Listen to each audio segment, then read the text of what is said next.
Halo, selamat siang anak-anak. Perkenalkan, nama kakak Regina Permata Dewi dari mahasiswi semester 4 Prodi Pendidikan Sejarah Untirta Banten. Kakak di sini akan mengajarkan pembelajaran sejarah yang dimana mengenai perkembangan kerajaan Islam di Indonesia. Tapi di sini lebih difokuskan untuk kerajaan Islam di Banten. Sebelum memasuki inti dari pembelajaran, kita masuk ke tahap pendahuluan dahulu, yaitu dimana kita berdoa dulu ya. Berdoa dimulai.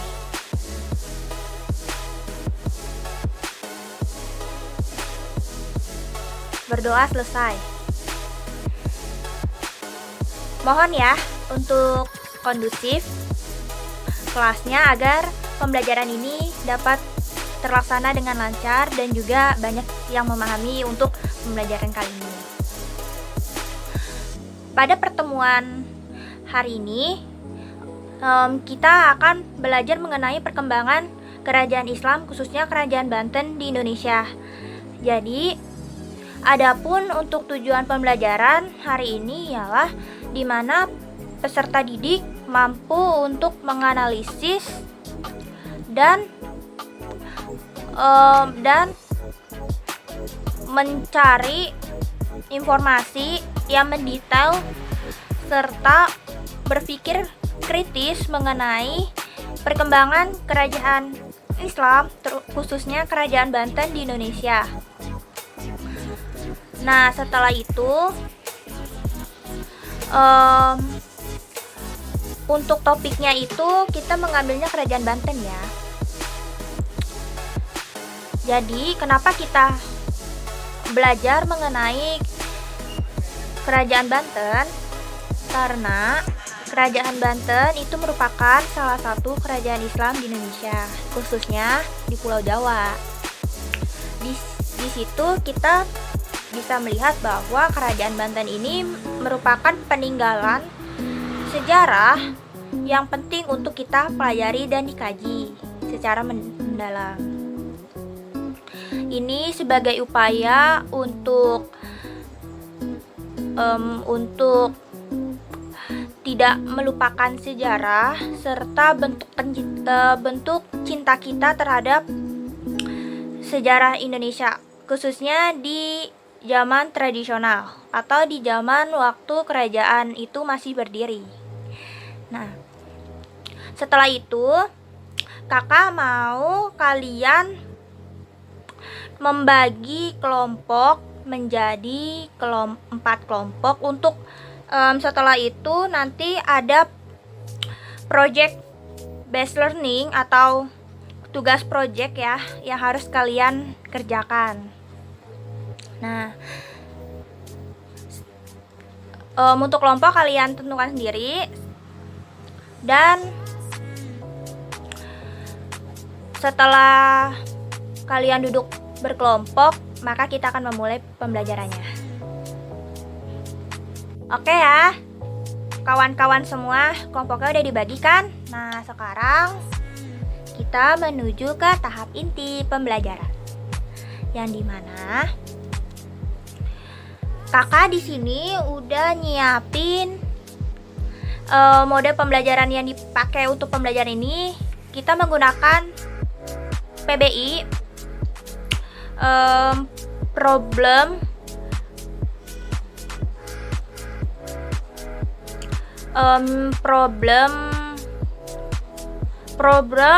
based introduction, yang dimana pembelajaran berdasarkan masalah yang ditambahkan pula dengan mode pembelajaran example dan example. Jadi untuk pembelajaran example dan example di sini kakak akan menggunakan media gambar, yang dimana kalian harus menganalisis gambar tersebut dan juga berpikir kritis mengenai gambar yang kakak siapin untuk kalian. Setelah itu nanti kita ada problem based introduction. Ini kita ditambahkan pula dengan tugas ya nanti untuk problem based introduction ini, yang dimana pembelajaran berdasarkan masalah itu berdasarkan suatu masalah aktual yang harus dikaji dengan kalian memberikan pemecahan masalah tersebut secara adil dan objektif. Oke ya, udah ngerti ya. Nah, untuk inti pembelajarannya, pertama tadi kakak bilang kita akan mencari informasi terlebih dahulu mengenai Kerajaan Banten.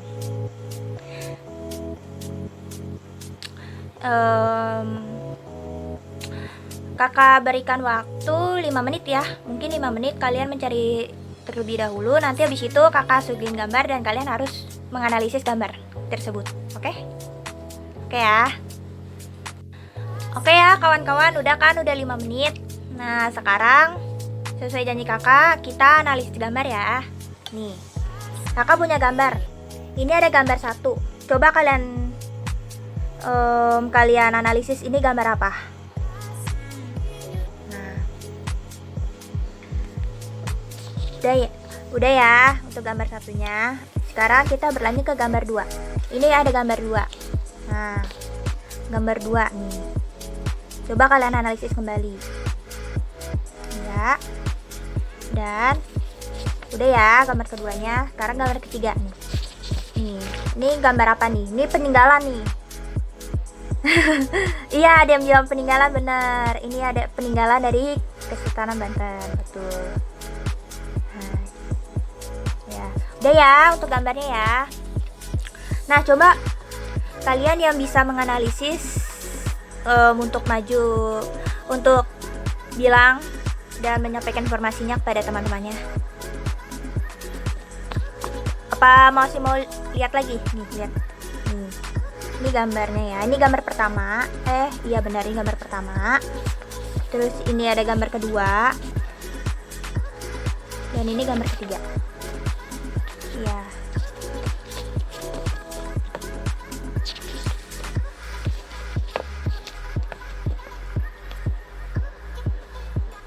Kakak kasih waktu untuk kalian analisis ya. Apa udah ada yang bisa sudah mendapatkan informasi mengenai analisis gambarnya?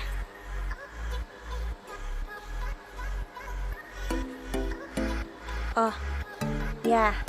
Iya, seperti itu. Jadi, kakak lebih terangkan lagi ya.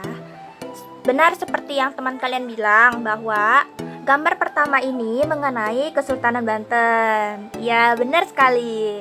Ini gambarnya mengenai Kesultanan Banten ya. Yang dimana nih Kesultanan Banten ini nih, terutama nih di Masjid Agung Banten. Nah, ini tuh berdirinya tuh di abad 19. Ya, terus di dalam gambar pertama ini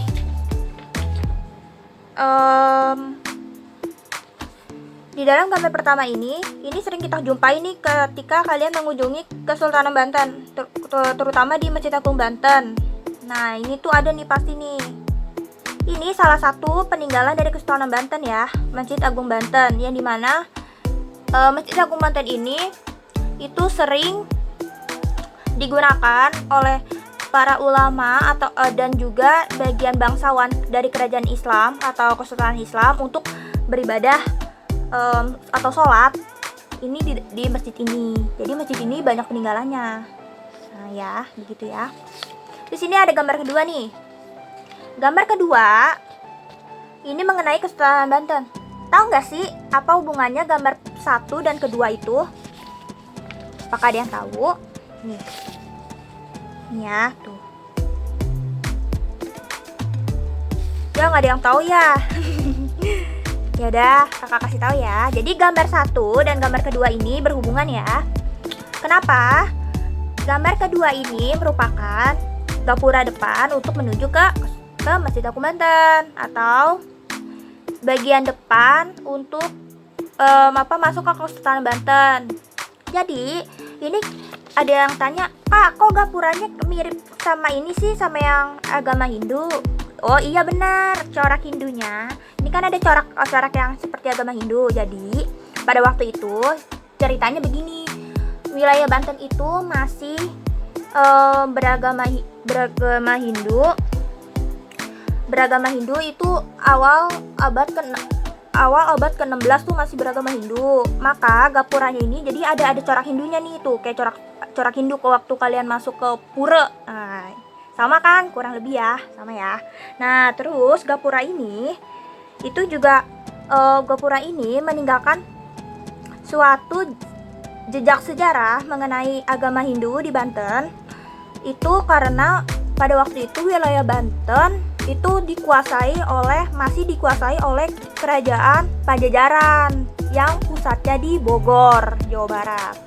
Nah, jadi Banten ini masih dalam lingkup kerajaan Pajajaran. Hingga pada akhirnya bisa berpisah itu ada anak dari Sultan Trenggono yang namanya Fatahillah, itu dari kerajaan Demak. Itulah yang memisahkan kerajaan Pajajaran dengan Banten. Jadi Banten itu berdiri sendiri, jadi nggak satu kesatuan lagi sama kerajaan Pajajaran. Jadi seperti itu ya untuk kisahnya. Nah, itu untuk gambar kedua.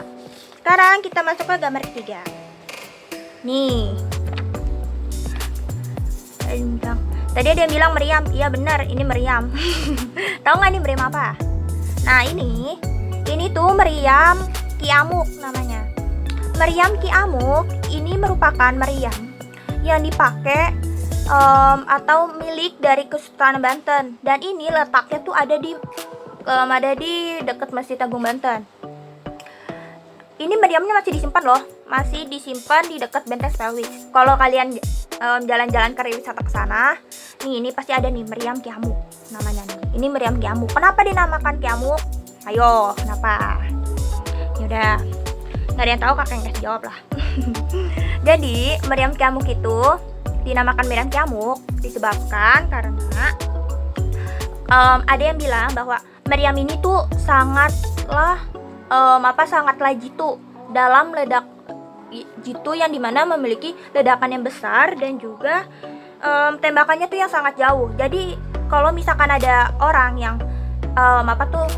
seperti penjajah tuh, misalkan Portugis nyerang Indonesia, nah pakai meriam ini itu dalam jarak tempuh kurang lebih 0,1 detik. Nah, ini tuh udah langsung burst gitu istilahnya. Nah, seperti ini. Jadi ini namanya dinamakan meriam Ki Amuk, seperti itu ya. Nah, untuk penyajian gambar ini udah selesai. Kalian juga udah analisis kan sama kelompok kalian. Nah, setelah itu kita masuk ke problem based introduction. Jadi, menurut kalian dari gambar yang kakak berikan ini, ada nggak sih masalah yang ada di benak kalian mengenai gambar yang kakak kasih? Oh, ada ya? Ya mengenai kok bisa sih kak itu corak Hindu bisa satu sama yang beragama Islam ya.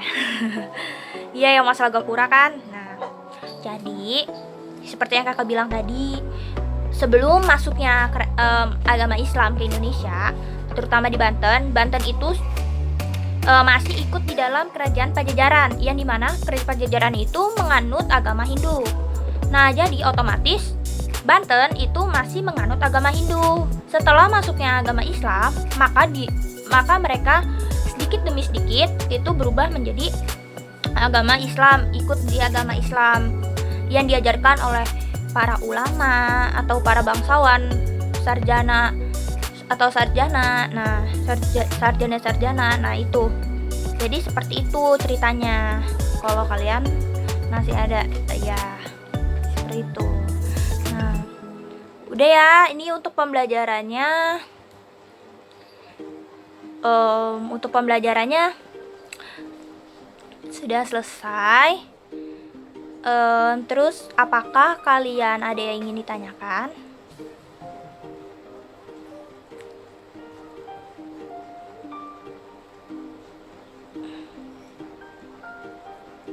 Oh, tidak ada ya. Jikalau tidak ada, maka kita masuk ke dalam sebelum nutup kita masuk ke dalam tugas ya, tugas project. Nah, tugas projectnya kalian buat mind mapping mengenai Kerajaan Banten. Nih, contoh mind mappingnya ini seperti ini nih. Ini kakak buatnya ini melalui software ya. Nah, untuk softwarenya kalian bisa cari sendiri, itu di Google itu ada kok software untuk membuat mind mapping. Jadi mind mapping kakak nggak mau kalian itu masih menggunakan tulisan tangan, tapi sudah harus menggunakan ICT ya. Harus seperti ini nih. Kenapa kakak nampilin hasil printnya? Karena laptopnya kakak lagi error untuk softwarenya, jadi kakak print saja ya. Nih kayak gini nih nanti hasilnya nih. Nih kalau kalian nggak kelihatan tuh. Nah, jadi kakak maunya seperti ini. Tapi nggak usah di print, nanti langsung dikirim ke kakak saja filenya. Dalam bentuk ya terserah, kalau kalian mau Word boleh, mau PDF boleh, mau JPEG atau PNG boleh, terserah kalian sih, semudahnya kalian gimana. Tapi kakak maunya kalian bikin mind mapping itu berdasarkan ICT. Kalau ada yang tulis tangan, maaf, kakak nggak bisa nilai. Nah, kakak nggak mau ya, jadi harus pakai ICT.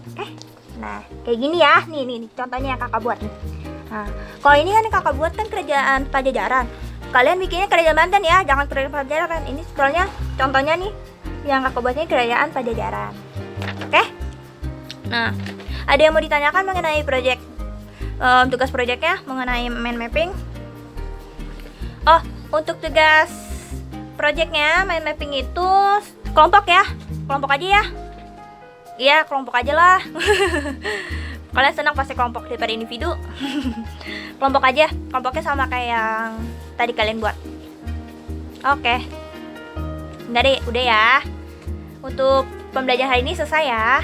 Sekian yang bisa saya sampaikan mengenai pembelajaran hari ini. Terima kasih atas perhatiannya para rekan-rekan atau siswa-siswa yang sudah mendengarkan pembelajaran hari ini. Mohon maaf ya kalau ada materinya yang salah atau kakaknya kurang jelas dalam menyampaikan materi. Kalau kurang jelas bisa tanyakan langsung sama saya di pertemuan selanjutnya. Oke?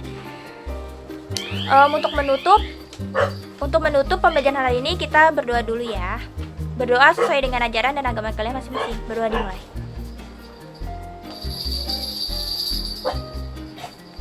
Berdoa ditutup. Terima kasih ya.